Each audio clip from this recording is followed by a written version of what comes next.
This is the message.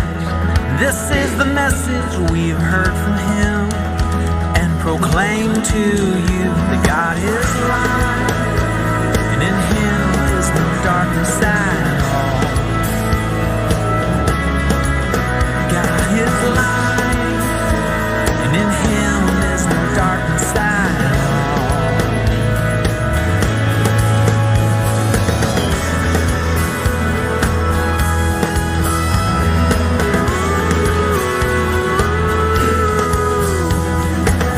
This is the message. This is the message we heard from him and proclaim to you. This is the message.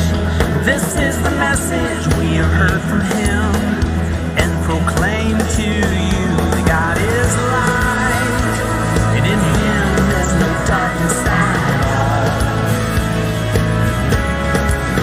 God is light, and in him is no darkness at all.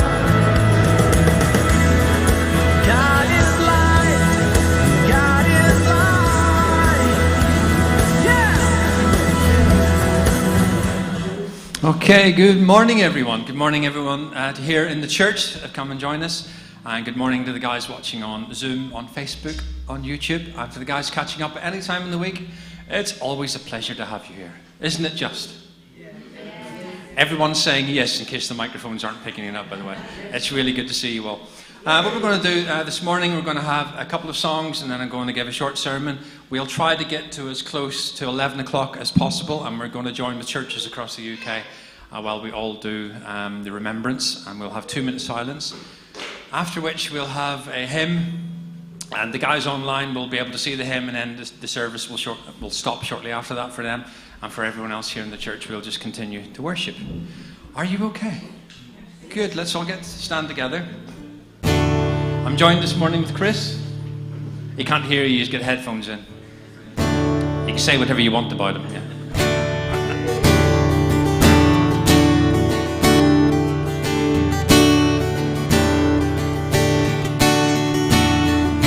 Bless the Lord, oh my soul, oh my soul, worship his holy name.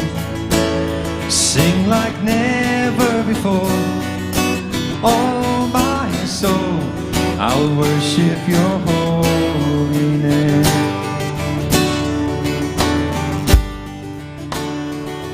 The sun comes up, it's a new day dawning. It's time to sing your song again. Whatever may pass and whatever lies before me, let me be singing when the evening comes.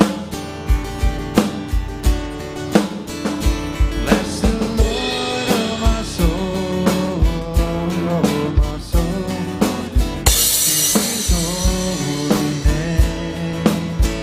Sing like never before, oh my soul, I'll worship your holy name.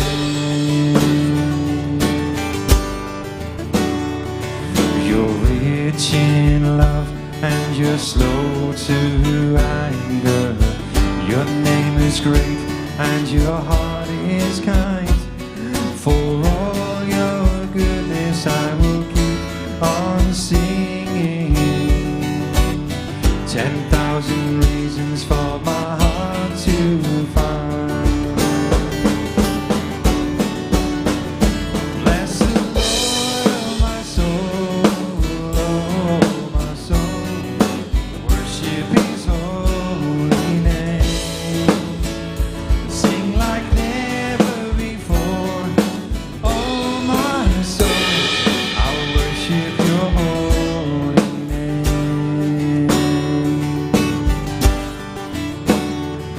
And on that day when my strength is fading, the end draws near and my time has come, still my soul will sing your praise unending.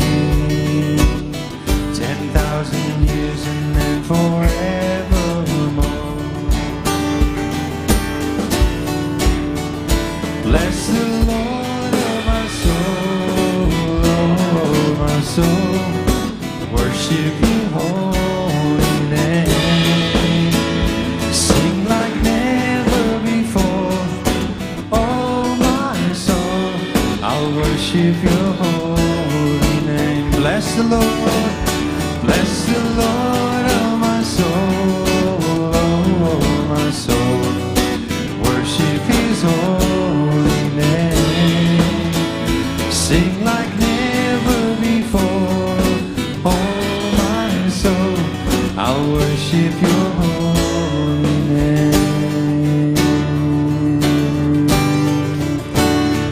Bless the Lord, oh my soul, oh my soul. Worship His holy name. Sing like never before. Oh my soul, I'll worship Your holy name.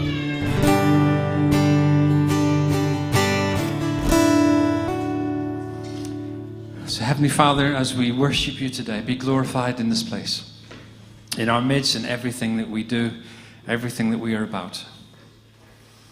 We do this and we worship You.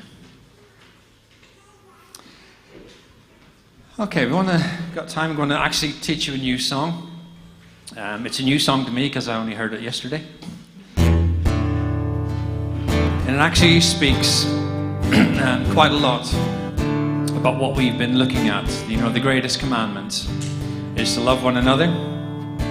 Well, to love God with all our hearts, to love our neighbor, and to love ourselves. And this is what this song is about. And I actually think it's quite a theme for our church at the moment. So, let's have a go. We'll do the chorus with you first. Act justly, love mercy, walk humbly with You, God, in all things, in all ways. Walk humbly with You, God. Let's sing that again. Act justly, love mercy, with You, God, in all things, in all ways. Walk humbly with You, God. One more time. Act justly, love mercy, walk humbly with You, God, in all things, in all ways. Walk humbly with You, God. Everyone got that?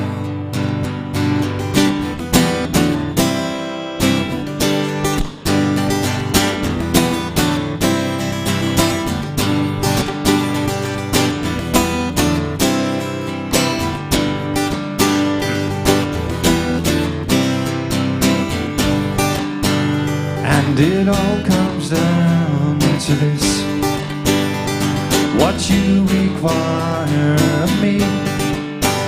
Love my neighbor as myself, and You above all things. Act justly, love mercy, walk humbly with You, God, in all things, in all ways. Walk humbly with You, God. Let's sing that verse again. And it all comes down to this: what You require of me. Love my neighbor as myself, and You above all things. Act justly, love mercy, walk humbly with You, God, in all things, in all ways. Walk humbly with You, God. But it all comes down to this: to be Your hands and feet, good news to all the world. Oh, the truth will set us free. Act justly, love mercy, walk humbly with You, God, in all things, in all ways. Walk humbly with You, God. Let me have a little break. It's beauty for ashes, it's mourning to dancing. It's closer, the kingdom of heaven.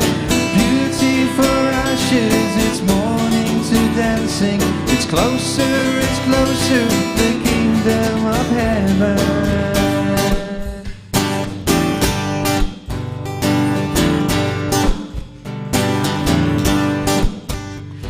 And years from now we'll see the fruit our hands have sown. Faith's just like a seed, the only way it grows. Act justly, love mercy, walk humbly with you, God. In all things, in all ways, walk humbly with you, God.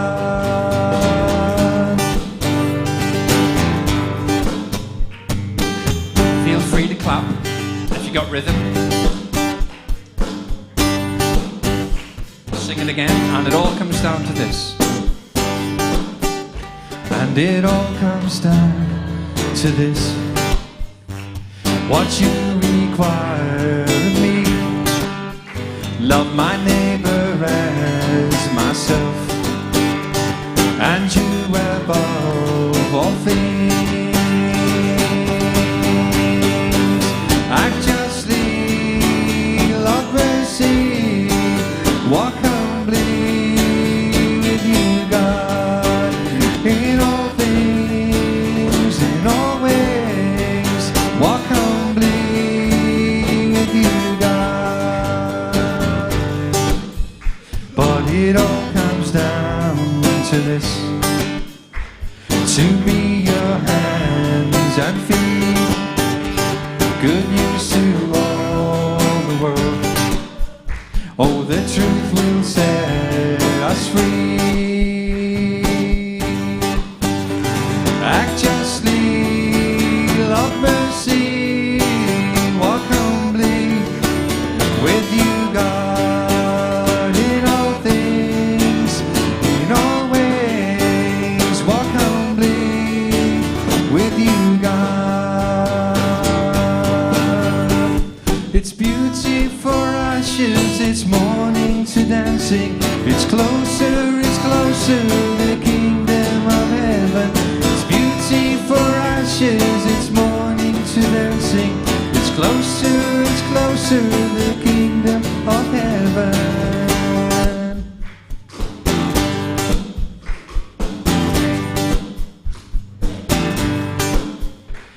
And years from now we'll see the fruit our hands have sown. Faith just like a seed, the only way it grows.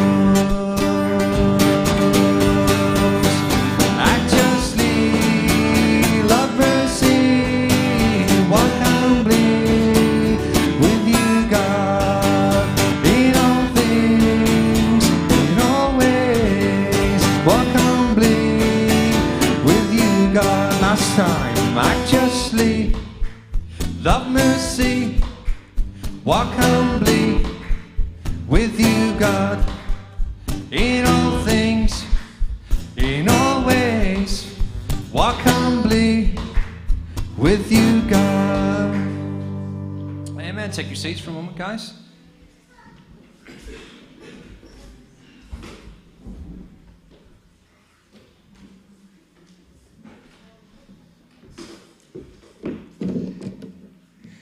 Okay, keep an eye on the time. Are we all good? We are all good. Excellent. Okay, over the past couple of weeks, we've been looking at the word bless. If you remember, if you haven't been around, you can catch them up on YouTube. The first letter was B, and B was everything we do and how we approach our community, how we begin to express the good news of Jesus Christ is to begin with prayer. Always begin with prayer. It's the first thing we do. Last week, we looked at the letter L, which was for listen. Listen to the people you're talking to. Listen to the heartbeat of the community. And today we look at the letter E. And I mentioned to you last week, E is for the word eat. Now you might think, okay, what's this got to do with the gospel? Okay, let me start here. Everyone has a favorite food, don't they? Everyone has a favorite food. Have a guess what my favorite food is. And before you actually say anything, it is not chocolate. All right? So, I mean, Sean, actually, you know, people that have gone out for a meal with me would know this. Everywhere I go, no matter where I go, and it can be anywhere in the world, if they serve this, I will always order this one thing. If you want me to follow you into battle, all right, if you want me to follow you into battle, take me to a restaurant and buy this thing. You will not guess what it is. It is ham, egg, and chips. It is my go-to meal everywhere I go. I will go into a restaurant and I can rate the ham, egg, and chips of all the restaurants locally. I can tell you the prices that they are, but I love ham, egg, and chips. But I have to say this, I am a functional eater, all right? And Sean would say this. We have been places, we went to an Argentinian steakhouse in London one time. We met a guy that we were in Bible college with, and we had 3 steaks and a portion of chips each, and a bottle of wine, and it was 300 quid. Thankfully, he paid. And we left him with the instructions, you know what, if you're ever down in Crewkerne, dinner's on us, because what are you going to get? You're going to get ham, egg, and chips. Anyway, and these steaks were absolutely phenomenal, but when they come in and say, how would you like your steak? I like mine well done, on the border of cremated. And you might as well give me a beef burger, because it's the same value, really. I don't have a love affair with food, but food is something that we can use to bless our community. Would it surprise you to know that 10 times, just in Luke's gospel, 10 times it mentions that Jesus was eating with people? 10 times just in Luke's gospel. You see, there's something special happens when we sit around the table with people. There's something really, really special. Let me give you a little bit of information. I came across a little bit of statistic. During the week, it was to do with Crewkerne, it was to do with poverty, and I shared it with the guys from on the Be a Good Neighbor admin team. They done, in 2021, you were part of a census, you took part in a census, and they've identified the top 5 poorest places in South Somerset, and Crewkerne is on the list. Would you be surprised? All right, Crewkerne is on the list. It was Chard, we're on it twice, Chard West and Chard North and East. And then it was Yeovil was on it twice, and then Crewkerne was on it as the top 5 places with poverty. And poverty actually means it's an economic thing, it's a financial thing. It's also to do with your health. Did you know that? And it's also to do with unemployment. Now, I know Crewkerne doesn't have a huge unemployment issue, but it does have a health issue, and it does have a finance issue. But these are the kind of things that it actually mentioned. So they done a survey in 2010, and in 10 years, a lot has changed. Did you know that there are fewer adult children helping their parents? Did you know there are fewer adult children helping their parents? But did you know there are fewer parents helping their adult children? Sorry? Just financially, in the way of, so in relation to poverty, it's filling in those gaps. So the other one, there are fewer people talking to their neighbors. There are fewer people borrowing from their neighbors. You ever tried to borrow anything? It's that old thing you used to see on the TV. Have you got a cup of sugar? Yeah, or a bottle of whiskey. Or something like that. I promise I'll pay you back. There are fewer people actually meeting friends for coffee. All right, now this is, in the past 10 years, that has gone down. And there are fewer people volunteering to be part of a group. What has happened in the past 10 years, and actually during the COVID years, the past 2.5 years, everything sped up a little bit. We became very, very self-aware, very, very self-interested. And all of a sudden, we've created new habits, and all those new habits have been hard for us to get away from. But like I said, would it surprise you to know that Jesus, 10 times in just the book of Luke, the Gospel of Luke, was involved in eating with people, talking over food? You know, there was a big thing some years ago where you could go, you were in the supermarket queue and you would pay for the shopping of someone. Or I remember when they used to have the toll bridge and the Severn Bridge, you used to cross and you used to say, I'll pay for the person in the car behind me. I never ever had a generous person in front of me. I always had to pay. But it's one of those things. And sometimes we want to be generous. And you'll pay for a coffee, or we'll pay for the next coffee for someone in Costa or in Starbucks or in Bilby's, wherever it is. But how about we take that a step further? It's not necessarily just about buying something for someone. It's actually engaging with them, sitting down and having a meal. The irony is, when I was writing this, I was sitting in Bilby's having ham, egg, and chips. And I sat there and thought, I wonder what it would be like just to have a little sign on the table where I was and said, why not join me for dinner? Why not join me for dinner?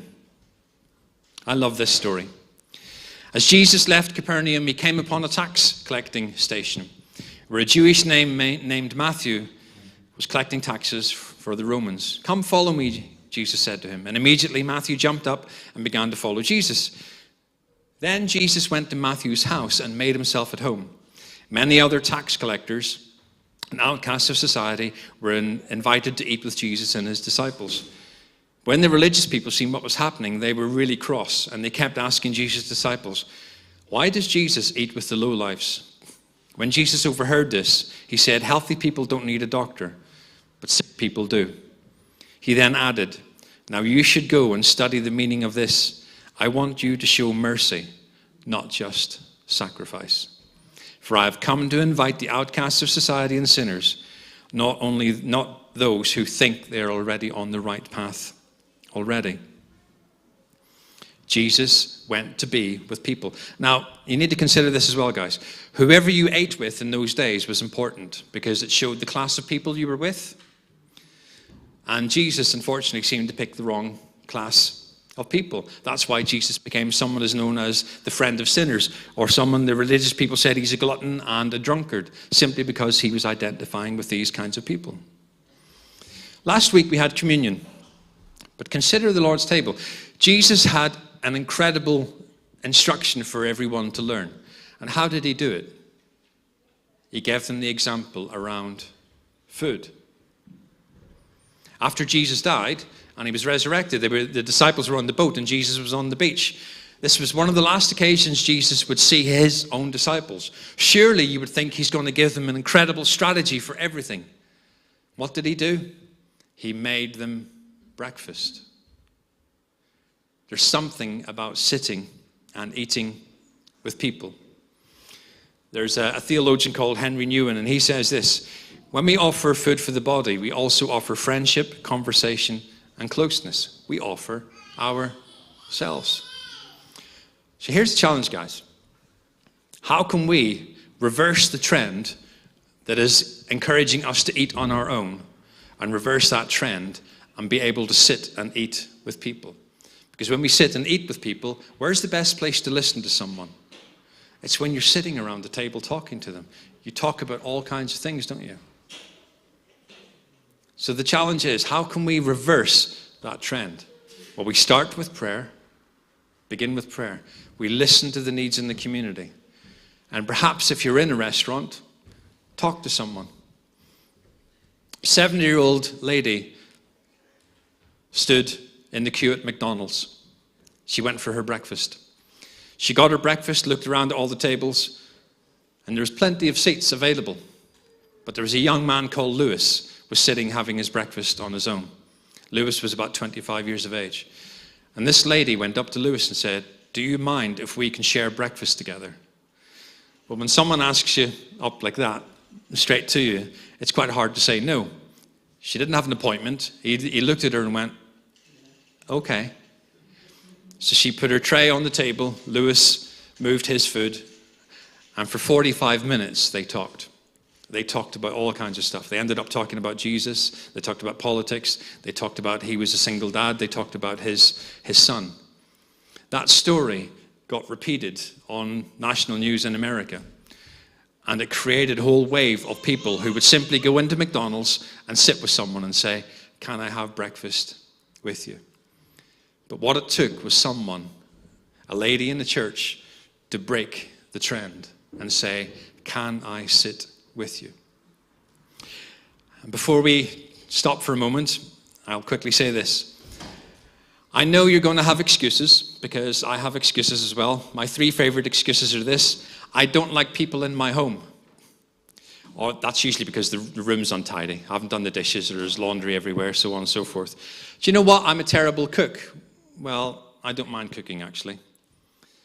It's not about creating a banquet every time someone comes around. It's just about letting them be with you. Or you might say, do you know what? I'm not good at conversation. I'm not good at small talk. Well, I can help you with that. I can give you a few ideas if you really think you're that bad. Where are you from? What do you do? What's your job? What hobbies do you like? Tell me about your family. Those kind of things. So I'm not good at conversation is a pretty lame excuse. But everyone's favorite excuse and mine, I just don't have the time. Hello, you eat 3 times a day. Surely you can figure one of those out to actually eat with someone else. If every Christian in this church invited someone in our community for a meal, we could win Crewkerne over by eating. Did you know that? If every person in the church invited someone. Okay, guys, I'm going to ask you to stand for a moment. And we're going to join with churches across the UK. And we're going to have the 2-minute silence. We're going to have the last post and the 2-minute silence. But just to remind you of the Kahima, they will not grow old as we that are left grow old. Age will not weary them, nor the sun condemn. At the going down of the sun and in the morning, we will remember them.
So when you go home, tell them of us and say, for your tomorrow, we gave our today.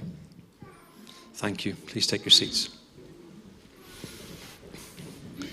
Sham was actually telling me in school, in Modern School on Friday, obviously for Armistice Day, 11 o'clock, 11th hour of the 11th day of the 11th month, they stopped and the school was in absolute silence, immaculately done by the kids. And I'm not sure, there's been plenty of stuff to watch on the television, but they were interviewing, I think it was Points West, they were interviewing, or the BBC,